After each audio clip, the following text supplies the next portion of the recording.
Okay, we're back. Hopefully you are too. Again, thank you everybody for coming today. My name is Matt Hastings and I work with the Data Research and Evaluation team at the Nebraska Department of Education. We're very pleased that you take your time to join us today. I think we're going to have some really good information to share with you about the transition from NSSRS to Advisor. As Dean talked about, this is a process that we've been working on for some time, for over 3 years now. And so we're reaching that point on June 30th, 2018, where we're going to officially flip the switch and make the complete migration, so to speak, from one system, NSSRS, to Advisor. And so that really is the theme of our conference this year, bridging the connections, NSSRS to Advisor. We've designed the conference this year a little bit differently. You'll remember in the past, in our previous data conferences or AQUAS conference, where we've had, almost all breakout sessions. There's a lot of information about this transition that's going on that we felt was so important for everybody to hear. And so we've changed things up a little bit, where this first day, for a couple hours, we're going to have a couple of these general plenary sessions. And so everybody's going to be in the same room, hearing the same information, and that's designed for a purpose, again, so everybody can be on the same page and hearing some of the key information about this transition. And then as we get into the end of the day and tomorrow, we'll have specific breakout sessions, which will give you an opportunity to focus on the things that you're perhaps more interested in. But this is a little bit new experiment with us here. We originally wanted to have some round tables and give people time to talk about things, but there just wasn't enough space to make all that happen. So for a couple hours, you're going to have to bear with us. We're going to have to sit tight here a little bit, just like we're sitting in class. But hopefully, again, the goal is for everybody to hear the same key messages. And so at this time, what I want to do is turn the podium and the microphone over to our fantastic team at the Data Research and Evaluation Office of the Department of Education. It's going to include some insight from Jill Arend and Max and Ginny and Pam and perhaps others, and you'll see more people throughout the day. But at this time, if you please help me in welcoming Jill Arend.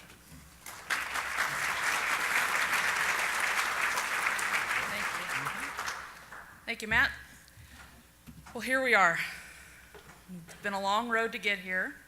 And so what we wanted to do really was to give you an opportunity to really, first of all, see where we've come from and where we're going. So let's go ahead and get started. If I can figure out how to use this. There we go. We do have an agenda here. We want to give you kind of a brief, let's go back and take a look at how we got here. And again, some kind of the reasons that we are where we are today. We also wanted to talk about some of the things that coming up here are going to stay the same, because even though this is new, as far as the main focus of reporting for Advisor, there are some things that you're going to do the same way you've done in the past, and we want to make sure that is communicated clearly to you. We don't want you to stop doing some of the things that are still very important to the data systems that we have. You know, we rely on the districts to provide good quality data for a lot of reasons, not the least of which is some required state and federal reporting that we have. And mind you, a lot of that federal reporting that we make eventually comes back to the districts in form of federal dollars. So there is a very important to make sure that the data is still of good quality. And of course, there's also, as everybody knows, the state aid dollars that are focused on the data that you submit. And then we're also going to get into then some of the what is new. And then at that point, we will take a break. The 2 hours is really one long session for us, one long presentation with a break in between. We'll take an opportunity right before the break to answer questions. We are going to ask that if you do have questions, please kind of raise your hand and let someone bring a mic to you. This is being recorded so that people who could not attend can still watch it and get the same information that you're able to get here. But in order to do that, we need your questions to be on the microphone. So like I said, if you do end up with a question, raise your hand, someone will bring a mic to you so you can then ask that, and then everybody in the room will have the opportunity to hear it. After that, we're going to talk a little bit on how to get help. This is a large system and requires a large support system in order to fully support all of you as the districts. And so we're going to have someone come up and talk to you about that. A little bit more about the expectations and the timelines that are going to be occurring over the next 12 months and beyond.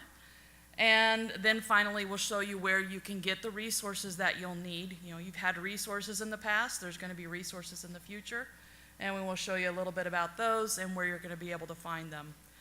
So I did want to start out today a little bit about how we got here, and I'm kind of going back in time here. When I started at the Department of Education back in the 90s, and it's been that long, we collected on paper, a lot of paper. And I don't know how many of you here remember that. We had, and there was an article in I believe the Omaha World Herald in about 1995. And there was a picture in that article of one of our staff who happened to be almost 7 foot tall. I think that's why they used him, because he was putting pieces of paper up on a very long wall, and it was a copy of every single page that we collected from school districts. And it filled this hall that was probably as long as that on both sides. There were a lot of pages that we collected from you. And it was called, in our office, the Wall of Shame.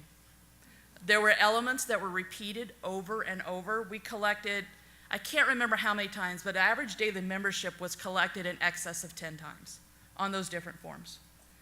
And this was a lot of work for you as school districts. It was a lot of work for us because we key entered every single piece of that data, and so we were key entering that average daily membership 10 times or more.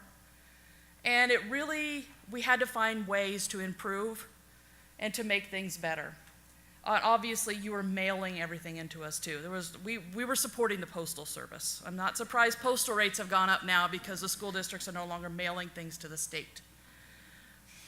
So that's when we decided to move. Okay, and about that time also, there was one of those times where there wasn't a lot of funding. The state was having some budget problems, so we really had to become more efficient. We started collecting more data via the web. That was kind of our initial forays into that.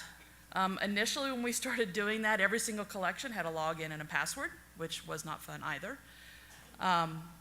Then we created the portal so you could submit your data that way. So we became more efficient, but it still was a lot of work. And at that point, all the data that we were collecting was an aggregate. So we were collecting membership by race and gender. We were collecting the total amount of SPED students, but we didn't know how many of the SPED students were different genders. And there was a lot of the breakdowns that were starting to come to us particularly from the federal government, that they wanted additional breakdowns we couldn't provide to them because we did not have the data at the detail that we needed. So then we came into NSSRS, as Maureen so valiantly tried to say, and you guys have all gotten used to now. The Nebraska Student and Staff Record System started, and that is where, as you know today, it's what we have been using in productions for the past 10 years now. This is the 11th year that NSSRS has been the system of record. We started collecting the data at the student level, which means we had all the demographics on the students. If we needed to do additional breakdowns based upon other elements, we could go back and find out how many of the EL students were male, how many were female, what their race was, what their home language was. All that information could then be broken out because we had it at the student level now. And this was also the start of a national push to collect data at the student level. It wasn't just Nebraska. We were not leading in this effort. We, however, were not the last ones to do it either. NSSRS became a really great tool for us to get this data in, to be able to then disaggregate it the way that we needed it.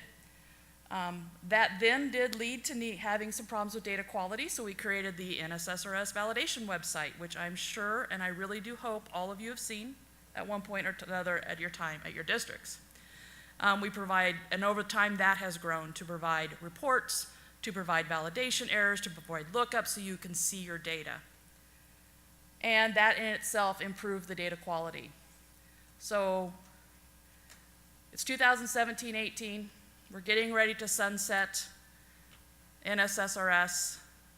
And the reason we're able to do that now was because in 2012, we got another statewide longitudinal data system grant. Initial NSSRS came from a grant from the federal government also in 2007, I believe. Oh, no, excuse me, 2004. Allowed us to then implement NSSRS. In 2012, we got a second SLDS grant. And this is kind of one of the statements from the grant. I'm not going to read the whole thing to you, but you can see that part of it was to provide a data analysis tool for districts that uses multiple local and state data sources to produce reports for local decision makers. And that looks an awful lot like what Maureen showed you in that video earlier. So the point of this grant, one of the main points of the grant was to provide the school districts with a dashboard that their schools, the teachers, the administrators could use to look at the students, to look at where everything was, to bring multiple systems of data together, work on bringing the special education data in along with the student information system data, with the assessment data, and have it in all one place for the teachers to use to help their students. And also it gave us an opportunity to expand and enhance the statewide longitudinal data system for sustainability. Statewide longitudinal data system, if you're not familiar with that, is basically our longitudinal data sets on the students. It's the best way to describe it briefly. So when we got the grant, we started trying to figure out what we were going to use for this dashboard. And very quickly, after we were looking at everything, we started realizing that Ed5 was really the direction we wanted to go. Not the least of which is that their licensing is free.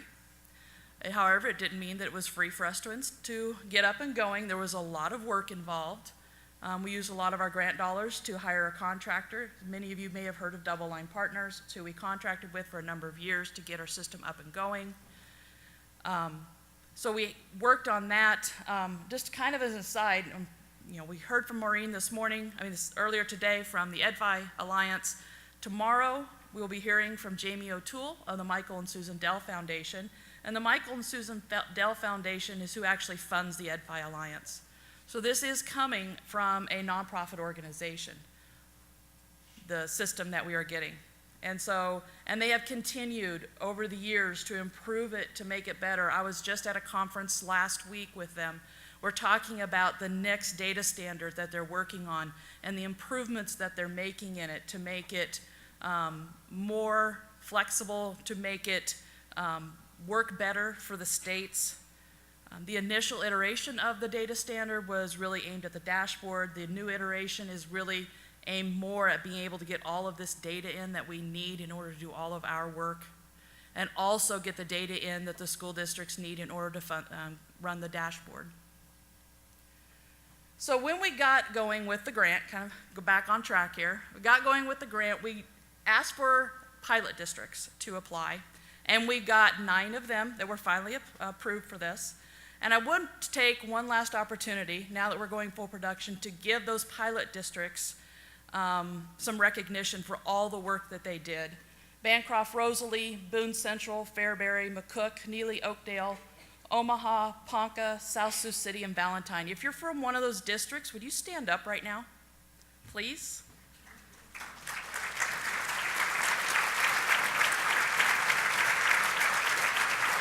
Thank you. I can't tell you the amount of work that they did to get this system up and going. They participated in numerous meetings and calls to go over the dashboard and help determine what was going to be seen in there, to help us work through some of the problems. They were there back in 2015 when we first stood up a dashboard, and we would not be where we were today without their help, without their assistance, and because we could not have done this without input from the school districts, and they were vital in that. So as we got into the pilot phase, and we started talking about these different data elements that would be needed in order to run the dashboard, your pilot districts asked why they couldn't just have their statewide reporting come from the same data set. The initial grant was not to do statewide reporting. It was to fund the dashboard, to put that up. But again, the pilot district started asking this, and we thought this was a great opportunity to really expand the system, to really hopefully make things work better for you. You're working in one system, you're not exporting files and uploading them anymore. You have it right in your SIS, you have it right in the statewide reporting. So we started working, we decided that was an opportunity we wanted to take at that point. We started working on that. But we also realized at that point additional work was needed. I will say that moving to doing statewide reporting has pushed off the implementation of the dashboard a little longer than we necessarily had originally planned. However, we do feel in the long run we're going to have the best system out there. So in order to move this on to utilizing it for the state reporting in addition to the dashboard, we knew that additional work would be needed. For one thing, the data standard at that point did not collect or did not have places in it for all the data that we needed in order to collect and do the statewide reporting.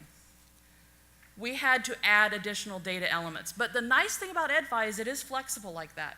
It allows us to do something called extensions. If there's additional piece of data that we need as a state, either because the standard didn't have it initially, even though it's needed nationwide, or because it's a specific thing that our legislature has asked us for, the standard is flexible and allows us to do these extensions. And so that's what we did. We worked through, mapped all of the data that we were collecting in NSSRS, found a place for it in the standard, and if there wasn't a place, we made an extension. It doesn't mean much to you guys when it comes to putting the data in on your side. It means a lot to your vendors. Your SIS vendors have to program to that, which is more work for them. But they were having to put these elements in their systems anyway, because we needed them for statewide reporting anyway. This just meant a little bit more work for them to then get it pushed into the Advisor ODS system.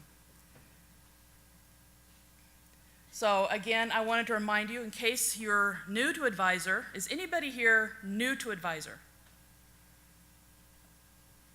One person, awesome. Okay, for you over there, Advisor stands for Advanced Data Views, Improving Student Educational Response. I typed that wrong there.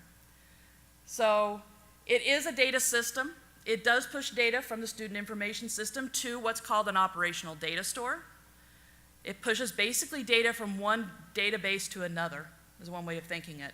But you don't have to do that pushing yourself. You put it in your student information system.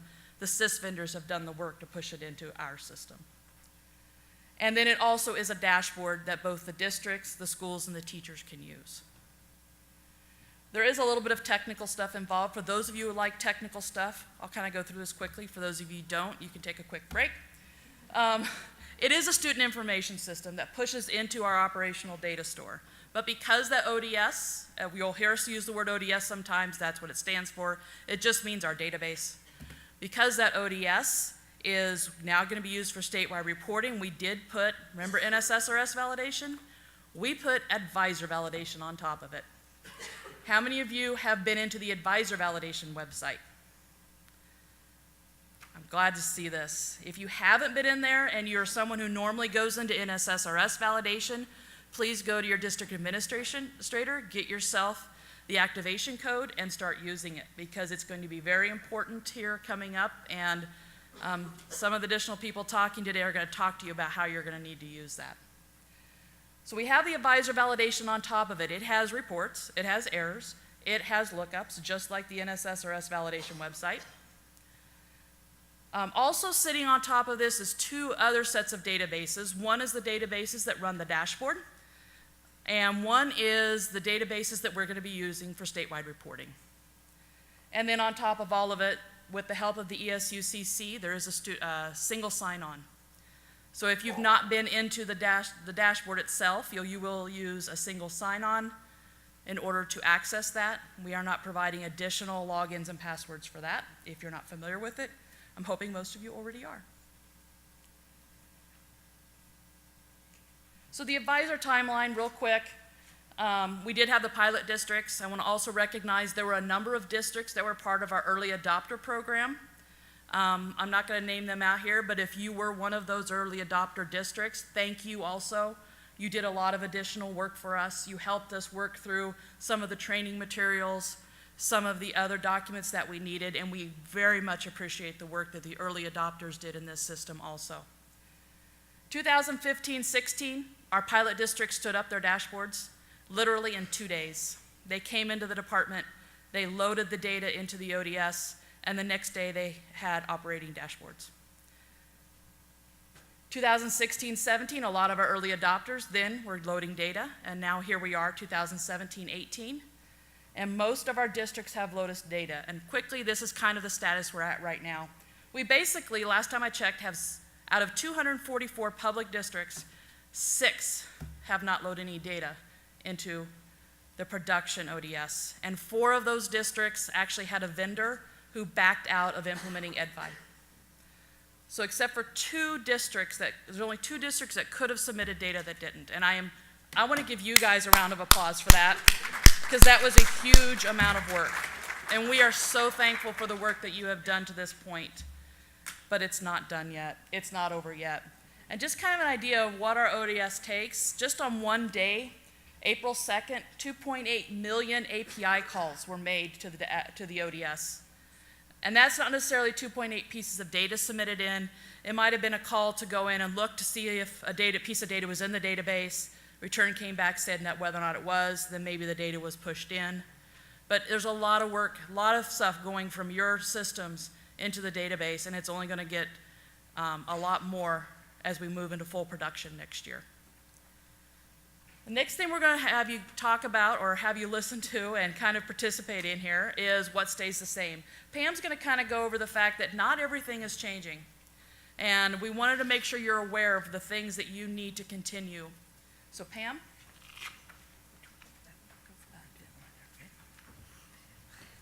Hi, I think I'm a familiar face to a lot of you, and if I'm not a familiar face, I probably have a familiar name because I probably have talked with you on either on the phone or via email through the help desk. Pull it down. Okay. All right. So aren't you glad we're having a real data conference this year? I'm so excited. We were really thrilled when we brought the idea to our leadership.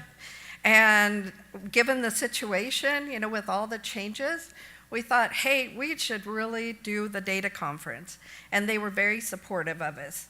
And we really wanted to do this. I know this seems like a long afternoon, but we really wanted you to hear everything kind of in an overview sense from all of us, and hopefully hear the same thing even tomorrow.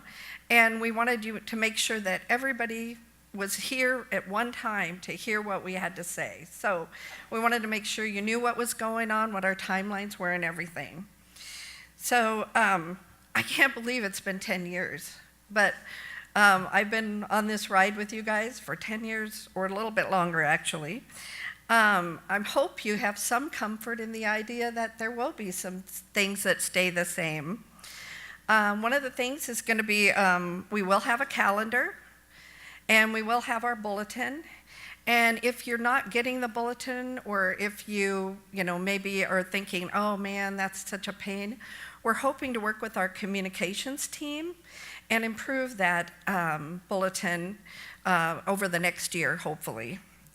But we will have a calendar, so that'll help you kind of keep on track. So the NDE portal will stay the same. Again, we will improve it as time permits, but as you can imagine, we've been a little busy. The data collection tab and the CDC will be the same, but again, like everything else, there will be a few changes. We're going to be looking at every data collection in the CDC to see if maybe the data we're collecting at Advisor would answer those questions. So some things will be removed, some things will be changed. And one of the things that I thought I'd highlight is suspensions and expulsions will be removed. The days in session, because we'll be using the data from your calendars to come up with that information, but we'll still need the instructional program hours. SPED post-school outcomes will still be in the data collection tab. We'll still need that.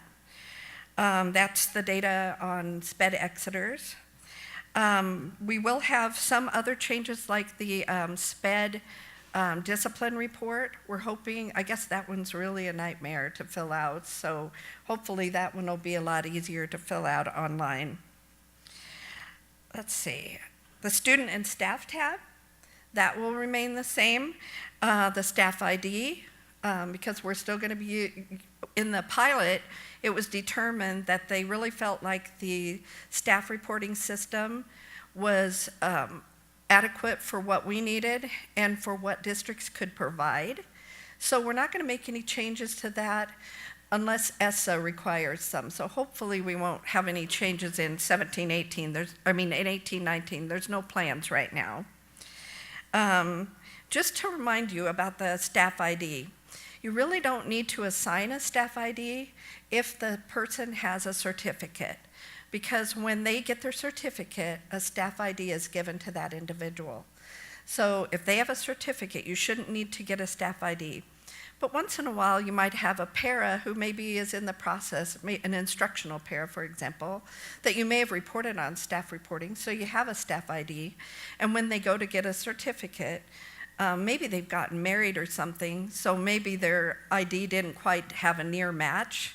So once in a while, it happens that we get a duplicate ID. So it's okay, let us know, we'll work with you to get that worked out, and we'll work with teacher certification. And I just want to also mention with the staff reporting, and one of the reasons we wanted to have this data conference is to kind of refresh everybody's information, because it has been 10 years, and we have had a couple years that we haven't had real data conferences. So I just wanted to remind you to only report staff in your staff reporting that you have employed by your district. If you're sending someone to another district, you would report them, but you would report them with the district that they'll be serving, whether it's a public or a non-public, maybe a Title I teacher. If the staff go to come from another public district, again, they will report them, but they might show them as have partial FTE to your district. If you have staff that are providing courses to from the post-secondary to your students, those should not be reported in staff reporting, but they will all need a staff ID, and they should all have a certificate. So they should be reported in what will now be your course grade in Advisor. And I think Jenny's going to talk about, when we talk about help, there's other additional staff that you might need to report for Advisor, and she'll probably talk a little bit about that. Some other things, Denise and I are going to have a session tomorrow, again, kind of expanding on what stays the same. And the student unique identifier will stay the same at this point. These should be updated annually, but I tell you what, in looking at the data, that just isn't happening. And the problem with that is that it not only gives the student an opportunity to get a duplicate ID, but sometimes, when people are looking for things, they pick up the wrong student because maybe the student hasn't been updated for 5 years and they were a kindergartner when they were input. So it's really important that you update your unique ID for all students, not just new students. That way we can try to keep to our motto of one and only one ID for a student. Okay, and then we will still have the validation website for 17-18 and for 18-19 because we haven't moved all of our staff data over to Advisor validation yet. So you'll have the NSSRS validation. I don't know if we'll rename it, maybe not. And then we'll have the Advisor validation website. So we built them to be very similar, so hopefully it's a comfort zone for you to have both of them be very similar. We're still working on reports as fast as we can, so we hope to have those all out very soon. The validation also includes the graduation cohort analysis tool. And for now, it will still be there, but it is another one of those things that we're hoping to update into advisor validation very soon. State assessment, except for the NAI, will be reported by the vendor, as it has been in the past. So that's something that stays the same. And with the NAI, we need to remind you that you will still need to report that. So even though we've gotten a few calls on the help desk saying, well, I don't have to report that. You will have to report that for 17-18, but in 18-19, I'll go over that in just a little bit. Let's see. Okay, another thing that we get a ton of questions on is Rule 18 students. You still need to report those Rule 18 students. You should be reporting them and working with the Rule 18 that they're assigned to and get the information for state reporting, and they should be in your student information system. So that is not changing. We still need you to do that. Also, contracted out students, you would report these students if they're contracted out to a non-reporting entity. Like if you send a student to a contracted service provider that's not a public district, or they don't report to us, maybe even an ESU program, you need to report those students, and you should be reporting them now. But you need to continue to report them. But if a student is contracted out to another public district, you will report them as transferred out, and you need to do that every year. And then the receiving district will report that student. So anyway, we just wanted to kind of go over a few of those things with you to just kind of remind you about some of those business rules. Well, one of the things I've been working on a lot, and as you can imagine, our Who Reports What document is kind of old. And I've been trying to pull it up to date, and Denise Schuyler, that's going to help me with a session tomorrow, we've been working on a new format for the document, and we've been working with a lot of different groups within the Department of Education to make sure that what we're putting in there is what everyone agrees on. So we've got a lot of scenarios in there, and it is our guiding document on who should be reporting things for state reporting. So hopefully, we do have one out there now, and hopefully you like it. If you have any comments or questions about it, you can definitely let the help desk know, because Denise and I are there. So we're still part of the NSSRS help desk, and will be through the transition. Non-reporting or non-public system reporting will remain the same. They do staff reporting, but they do aggregate student reporting, so they will still do their reporting as they've always done. Course code and clearing endorsements, that's a document that we put together within the department on all the, like the state kind of course taxonomy. Just to let you know, if you ever have suggestions for new courses or whatever, again, that's one of those things you can send to us. We'll review it as a committee, and we have to kind of determine what appropriate endorsements might be there, but we'd be glad to work with you and add courses if we think it's appropriate, or help you find the right course code. Administrator responsibilities, Ginny's going to talk about that, I think, in the second half, but those administrator responsibilities will not be changing. But we know we have a lot of administrators that are probably not doing that. They might be asking other people to do it for them, and we really need them to be part of the process. We need them to know what their data is. We need them to know, and not put it on to everybody else. So anyway, Jenny's going to be talking a little bit about that. And another thing, hey, I'm on the help desk, I hear it all the time. So, and also, what happens is sometimes we even had a district this year that had some issues with state aid, and that administrator wasn't involved until there was a problem. And that's really kind of too late. And also, it just puts a lot of pressure on that data steward, like, what documentation do I have? How did this happen? And we really need the administrator to kind of be a little more knowledgeable about what's going on in terms of data. Another session, so we'll have a session tomorrow that will also include that. But of course, the one thing I hope all of you do enjoy, and we do enjoy participating in them too, and we learn every time we go, is our work days. Our work days will continue to be available through Advisor, and we are continuing to work through the ESUs for that. And I know Ginny and Max in particular and Amy have gone to a lot of the work days. And we really do appreciate that. And it's our opportunity to be the help desk right there with you and to learn from you and to see what issues and problems you might have or even struggles, you know, like so that we can work with our team to get those worked out. Okay, now to the fun stuff. October 1 is going to be our counting day for everything, and we're so excited about that. It's been one of those things that we should have done with NSSRS, but we kind of did it backwards, and we tried to make the feds change. Well, they're not going to change. So we decided to go through the legislature, and it was just passed on April 11th.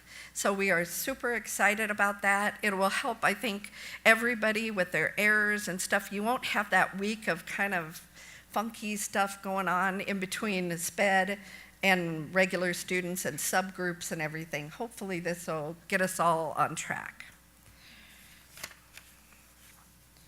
Okay, so what's new? This is, you know, there's been a lot of changes and you know, a lot of things stayed the same in terms of the data, but we added a few fields. Some of you are on the district data collection group, and they were very helpful in coming up with some of the information and questions and concerns about some of our data elements as we've added them. We're going to add a directory information opt-out field, and some people might refer to this as a FERPA block. So you still need to report that student data, but we'd like to know if that parent requested a block on the directory information.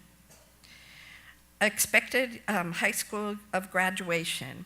Okay, this might seem a little weird, but not every student graduates from the high school they're attending.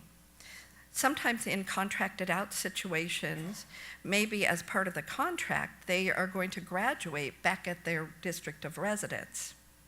So we really need to find out where that student is going to be graduating from, and we're hoping to do some work on our cohort to put those students back into the district where they are expected to graduate from. And we've kind of heard a lot about this concern over the years, and also we're trying to kind of get our Nebraska rules and regulations more aligned with what the federal government has asked us to do. So this, you know, it seems again like a really funny thing, but there are going to be those students maybe that are not going to graduate from the high school they are attending, and most of them are going to be contracted out. So anyway, if you have any questions about that, definitely we'll be at the help desk table on and off, but quite a few of us have presentations, so you can also direct any questions to the help desk. We are adding student level discipline data, and in the pilot it was optional, but in 18-19 it will be required. We have had to add a few ESSA fields to bring it up to compliance so that we would have the data to report for ESSA on our discipline data. Referral to law enforcement and school-related shooting indicator. And those, it's really important that we're trying to keep it so you guys don't have any additional reporting other than Advisor. So adding these fields will help us to do the appropriate reporting for the federal government and our ESSA requirements. The other thing that we hope to do, and this is with Amy Muelling's leadership on this, is to be able to do career and technical education. We want to derive the participants. And Max Reiner also works a lot on that. So we're hoping after the end of NSSRS, the end of 17-18, we'll probably run some reports and work with Katie Graham in Career and Tech Ed to kind of see how we can make that work, because we think we can do that for you and eliminate that level of reporting. You'll still have to report concentrators, but hopefully the participants will, that'll help you. So again, we hear you. It takes us a while sometimes to get things changed, but we really do hear you and we try to make things better.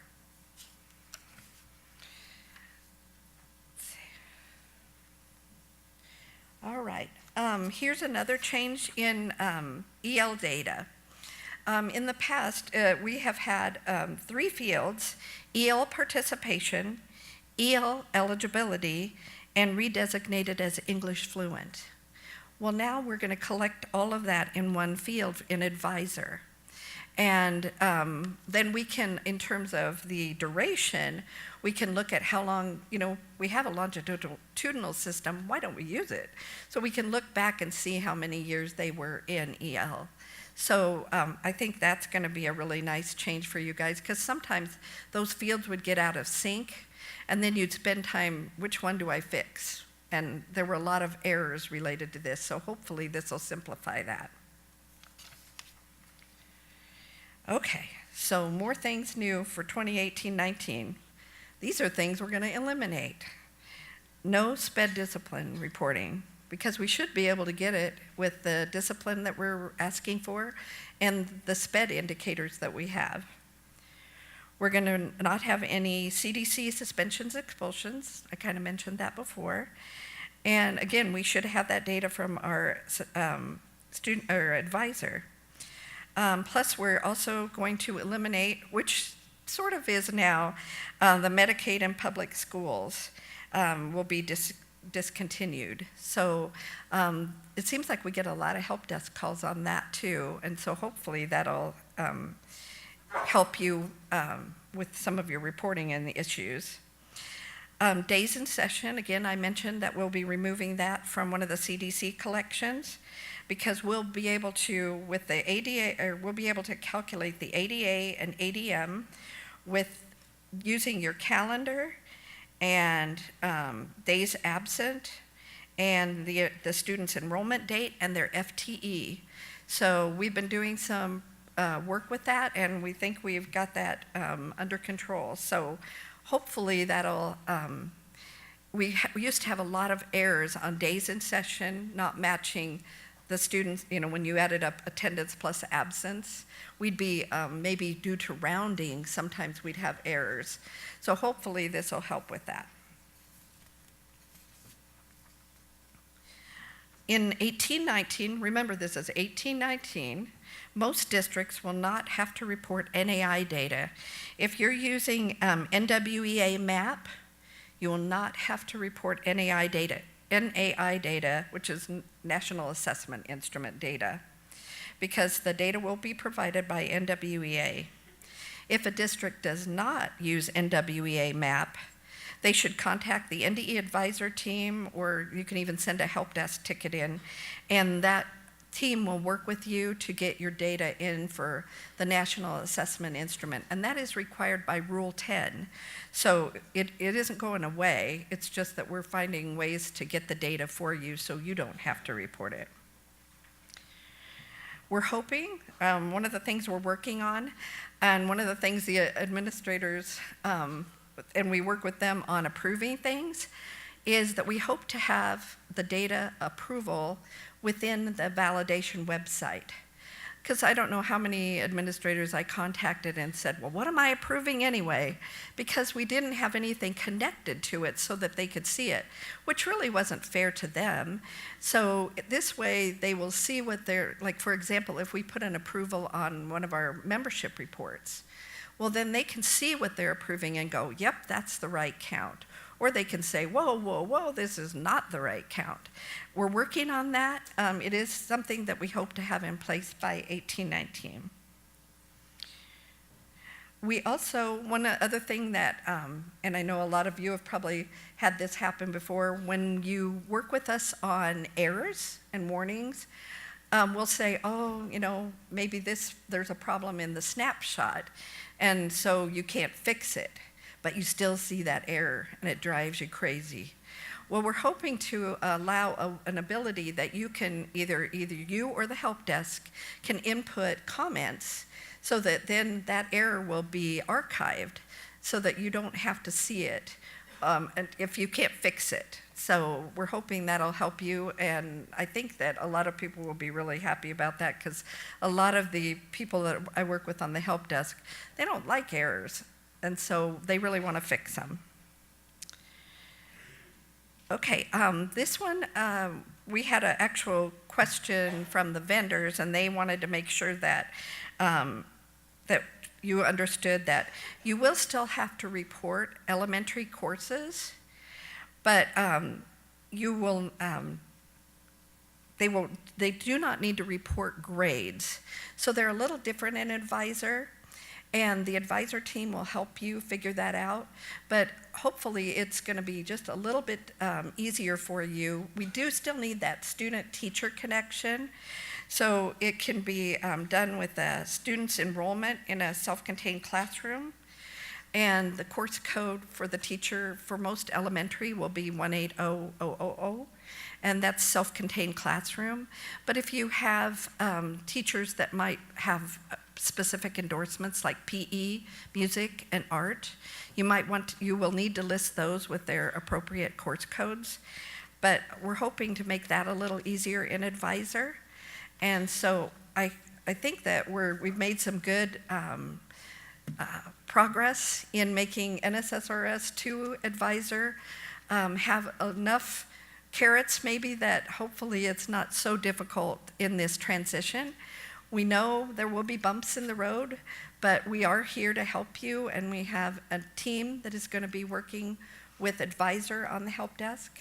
And then there is a team that will still be working with you with NSSRS. So we want to make sure that you know that you have support, and we will be here for you. And Jenny, I think, is going to talk next on Advisor validation.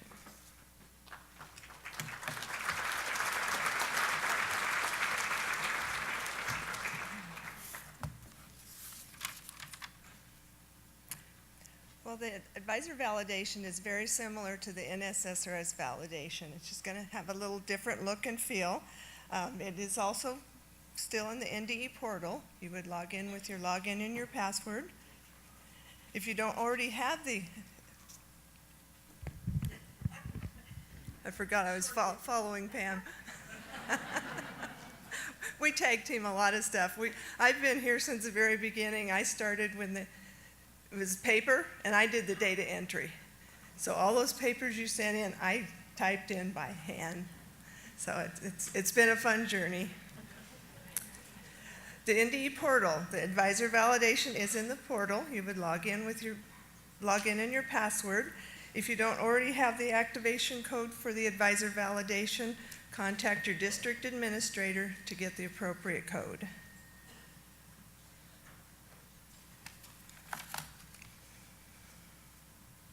So the advisor validation page, it's very similar to the NSSRS page. It has a new look and feel and some updated screens. You will have your district name. If you have more than one district, you'll want to do the drop down to choose the district. You will see the school year. Currently it's 17-18, but as we go into future years, you'll see future years there. Under the menu bar in the upper right-hand corner, I guess they call that the hamburger menu, but you can click on that and it has the same selections. The home, errors tab, verification reports, and lookups, and we've added a contact tab there. So if you hit that contact, that will open up your email with the advisor help at nebraskacloud.org. Sending an email to that email address will submit a ticket into the advisor ticket system, which we call JITBIT. The menu is also repeated on the left hand of the page. On most pages, you'll see the menu there, so you won't have to open the bar at the top. So the errors tab is very similar. You will see when you open up, it'll show you the errors that you have. They're called domains now, where it would say templates before. So you'd click on the domain to open that up, and then you would click on the number under the errors column in the middle there, because that will give you the error description. So you have to open up a second time. So when you hit the errors column, it will open up and provide you the information on the problem, and in many cases, it'll give you the answer on how to solve it. So we strongly recommend that you read that error details section, because it will tell you what's wrong and some options to fix. If a correction is needed, you go back to your student information system, correct the information, and it'll be republished over to Advisor. The reprocessing errors is the same. If you updated something in your SIS regarding an error, it reprocesses automatically overnight, or you can click on the reprocess button and it'll reprocess on demand. The verification reports. We'll have one for student, one for staff. The student one, they're grouped by data groups, so you want to click on each data group. That's the blue heading there. And you click on each one of those data groups, the reports will open. And you'll see the report title, the description, and the review time. So if it's a collection that is due fall or year end, it'll tell you when you should review that. If something is not showing correctly, you will need to make the correction in your SIS and republish. Now, these are not errors. These are reports for you to look at. It gives you summary and detailed information on the data you've reported. NDE cannot catch all errors. So sometimes you may see something in there that's wrong, but you didn't get an error. Well, we can't catch everything. If there's valid values in there, we will let it go through without an error. So we want you to look very carefully on that. The staff reporting reports, like Pam was saying, the staff reporting is not going to change. So for the errors, verification reports for staff, you'll go back to the NSSRS reporting. For the staff and Advisor, this will give you a list of the staff that you've uploaded by your SIS for access to the Advisor dashboard. So they're different staff reports.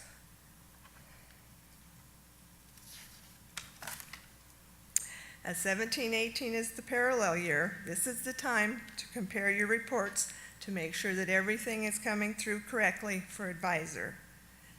The NSSRS verification reports have fall and year-end reports. The Advisor validation will have fall and as of today reports. At this time, it'd be good to check the as of today reports in validation, as not all districts had fall data come through. But look at all the reports and make sure that if there's something that's not right and you have questions and you can't figure it out, be sure and let us know and we can help you. We're going to have 2 sessions tomorrow afternoon to go deeper into the Advisor validation.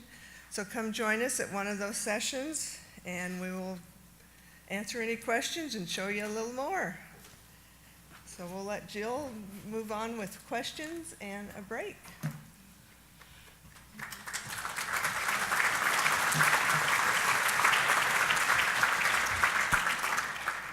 So before we take a break, we did want to give you guys an opportunity to start asking your questions.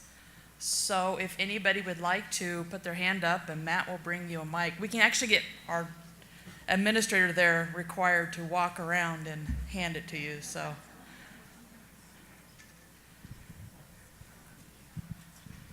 This sounds like a big and really monumental task that you guys have taken on, but if you could add one more, if you could have the Office of Civil Rights data collection retrieved from the State Department instead of individual districts, that would be astounding. I'm glad you mentioned that. We actually did work with, we actually got a grant a couple years ago from the Michael and Susan Dell Foundation to do a mapping of CRDC data. And they completed the mapping. A lot of the data had to be extended, and I talked about extensions earlier. The extensions are actually implemented in our system. We haven't had the time to work with the vendors yet to get them into the data. But our plans right now, we didn't have time to do it for 17-18, but our plans right now are to implement as much as we can in the 1920 operational data store to have the data in. And at the EdFi conference last week, I was actually talking with one of the vendors of Infinite Campus. They're actually beginning the work of doing the work toward those extensions now. One of the changes we still need to do is the 17-18's upcoming. The mapping was done to 15-16, and as you know, CRDC is an every other year collection. So it will always be a little bit behind. Any new elements will still be missing. And the intention is, it is voluntary on the district's part, not voluntary on the vendor's part, but it is voluntary on the district's part to put in any or all data that is not already submitted for reporting purposes. But you'll put in those additional elements if you choose to. Whatever you do have in there, if you want us to do the upload, we haven't figured out how, but you'll be able to tell us that you want to do that. And then we'll do the extraction, we'll upload at the beginning of the CRDC period the data that we have for you. And then at that point, you'll take over, you'll go in, you'll review it. If it's okay, you'll sign off, there'll be always be a few things you have to do yourself. There's just a few questions like, what's your website address or something like that. I think it's the website address of your civil rights data or something. I don't remember exactly, but there'll always be a few things you have to finish yourself. But we really have, working with EdFi, to get those elements in. And, you know, Nebraska's not the only one that does that CRDC. So 1920, we're really hoping that year the data will be in, but that has to be then obviously implemented prior to the school year. But yeah, we are working on that. I'm so glad that was one I could give you an easy answer to. Any other questions right now? And we are running quite a bit ahead of schedule here, so don't be shy to ask some Yes. questions, right? And if I can't answer them, I'll bring someone up who can. Okay, you said that we had to report the high school that they plan to graduate from. When does that go in, when we put in expected graduation, or where do we put that? Well, first of all, it will only be needed on certain students. If the student is already in the school they expect to graduate high school from, we don't necessarily need you to give it to us. Specifically, Pam, do you want to come up and answer this? Specifically, it's students who are at your school but don't expect to graduate from there, and they know that. What are some of the examples of that one, Pam? You're better. She's the one who asked for the element, I'll tell you. Contracted out students, really we'd only need it in the year that they were going to graduate, because we'll be moving their cohort. But if you're following their cohort, you know, you could put them in as early as 9th grade if you know it, but you may not really know that until maybe that senior year. And you could put it in that senior year of their cohort year, because they might be a 5th year senior or a 6th year. So you would want to put it in for sure in the year that they will be their cohort year. That would be the most critical. And then keep it in there? Yep, and then it should stay in there, because that way, if they, as they're moving through the 5th, 6th, and 7th year, that way that we'll be able to keep them in the right cohort. Because if we lose that connection to the school that they should graduate from, then we wouldn't be able to keep them in that school's cohort. So we're kind of we're trying to help you with some issues related to cohort that were brought up to us, and so we might we'll be working with you to learn more about that and how that might work. This might be a little bit of a detail-oriented question, but I'm wondering if the staff report remains in NSSRS, and what is now the student grades report is going into Advisor. How will those two data sources be connected to each other to run the reports that we need to get out of that? Sure. And actually, this is something that started back when the pilots were there. They asked us, we had the option of requiring you to submit all staff data through the SIS into the ODS, and the pilot districts asked us not to. They said, we like the staff reporting system, we like the way it works, we want to keep staff in there. So what we're doing now is when you load data, staff data into the staff reporting system on a nightly basis, we're then loading those staff into the operational data store. And that's actually needed partially also because that's the only way that those teachers can then get access to the dashboard. There's some data you have to put in from your SIS, it's a minimal amount. So we're doing that nightly load, and so the teachers are in the ODS, you just don't put them there. And actually, that's how NSSRS works right now. Yep. Because they're not really connected. So they actually, the data is loaded nightly for NSSRS too. Yeah. So it's kind of nothing new, but it's definitely different. Yeah. I just had a quick question about, right now in NSSRS, we can ask for a window to be open for data that might have been entered wrong in the past, and it can be fixed. How is that going to be now done with it being live collected? You're gonna get it all right the first time. What? Okay. It's gonna be an evolving thing. We have, we're gonna continue to have the windows. So, as Pam mentioned earlier, there's no more last Friday in September. It's now October 1st that you do your counts for membership. It's basically the same day you do your counts for special education. But we'll still have, we'll expect you to have had your SIS updated so the data is in the ODS correctly by about October 15th. And then I'll also be participating in looking at those reports by the end of October.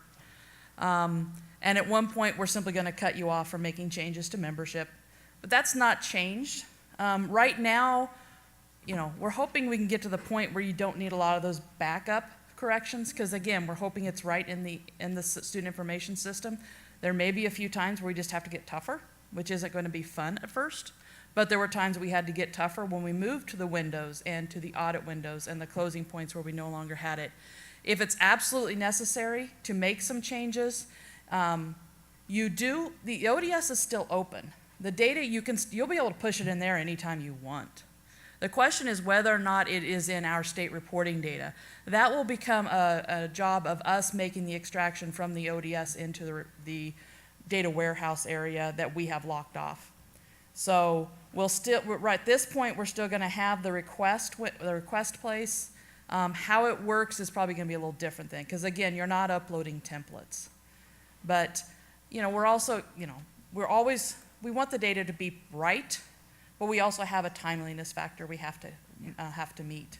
So I think another thing Jill and I were talking about is that if we have to, for state aid, stop taking corrections, you can still upload those corrections. They just won't be in state aid, but that makes your data right, if appropriate, for other purposes that may be more closely, like for, state aid has that one in October that they do.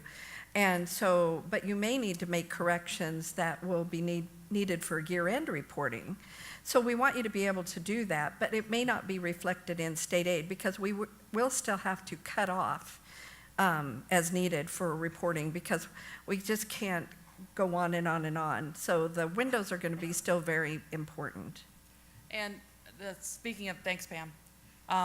One thing we are planning on doing this fall, as you're loading your fall data, our main focus on helping you look at your data will be anything that affects state aid. So membership, EL, early childhood 4-year-olds who are in the right group, option students, anything that goes into those state aid elements, we are going to be focusing on and you're going to be focusing on because we don't want this to affect any of your funding. It's the last thing we want.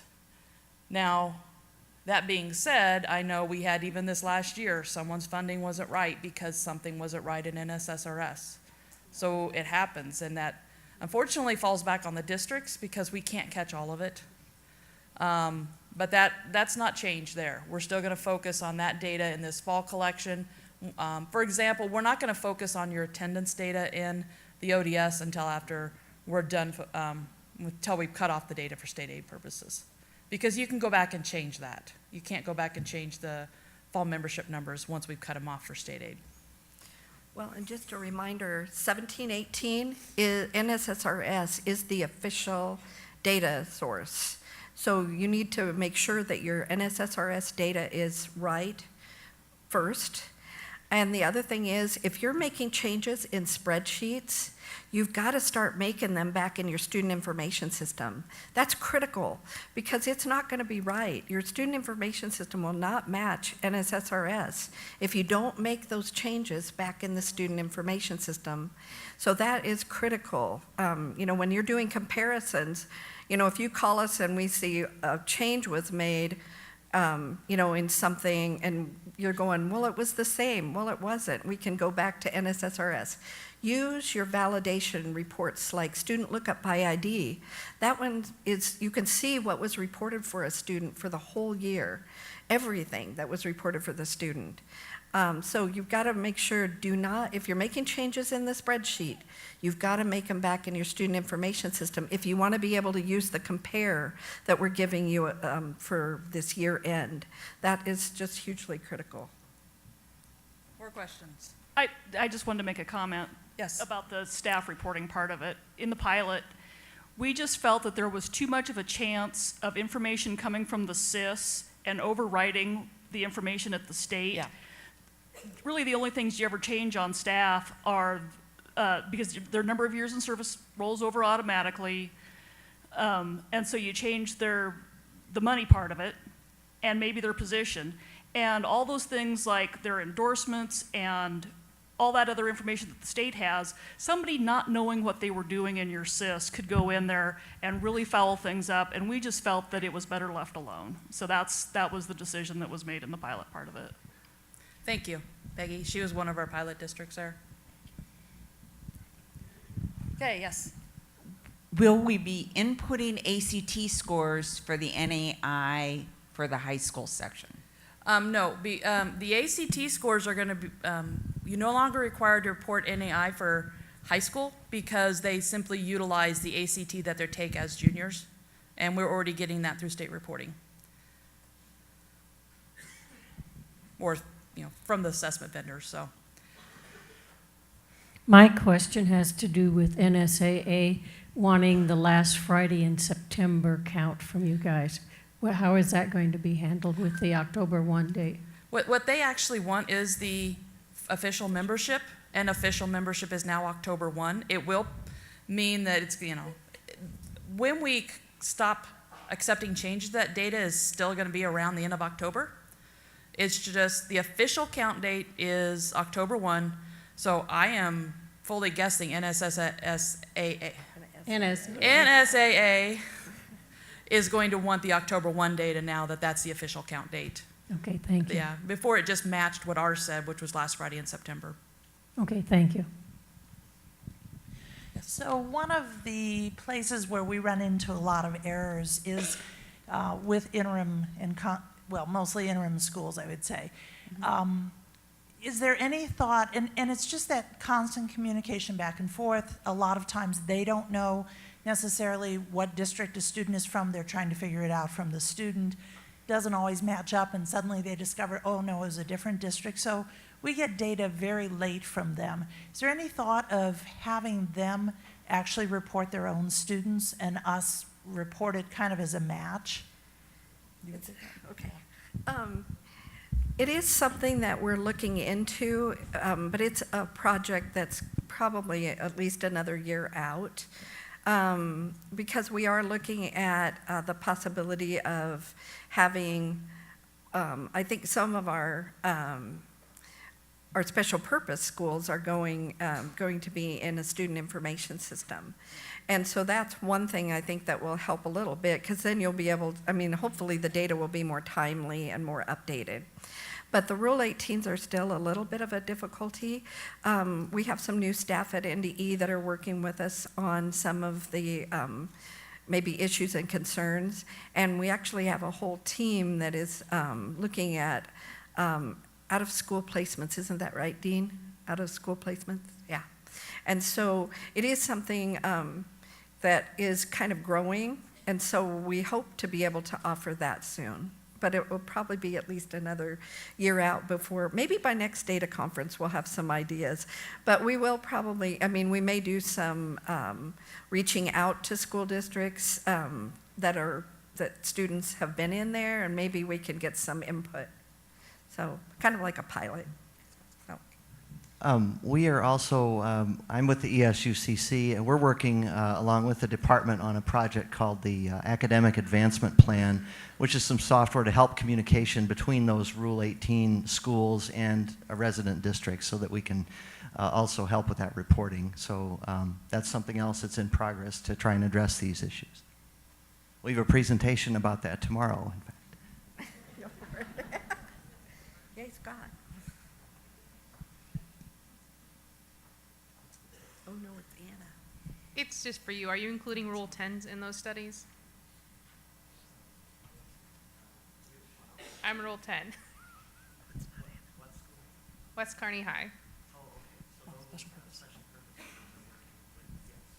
Yeah. She asked if the special purpose schools were going to be in there, and the special purpose schools, we're actually working with them to get them into SIMS. So that they're submitting directly into the ODS, just like a regular public district. And so, to clarify, the academic advancement plan is for the Rule 18 interim program schools, and so it's an opportunity for us to have the bridge, the link of communication between the resident district and that program. The special purpose schools, Kearney West, Geneva, and others, will have a student information system that many in ESU 3 are using called SIMS that will be publishing to the Advisor Operational Data Store. And so we're trying to cover all bases and create this massive community of connections as a part of what we're doing. Okay, more questions? Just another follow-up question with the Yes. NAI. Going forward, 3rd through 5th, 6th through 8th, how will that reporting be determined? One of the things that's happening with the new NWA tests and our contract with NWA is that NWA MAP is now being offered to all districts. Any district that decides to utilize NWA MAP, starting in 1819, does not have to report any NAI as long as you put the ND student ID in there. We have been trying to load some NWA MAP data into the dashboard right now, and I have had some districts that the data failed because they used the local ID.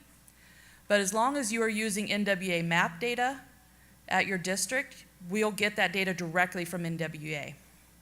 If you're not using NWA MAP for your NAI in those grades, contact us and we will work with you to get your file that you would normally get and get it to us so that we can have the data that we need to meet Rule 10 purposes. I think he's wondering about the 1 grade in elementary. Jill? 1 grade in Yes.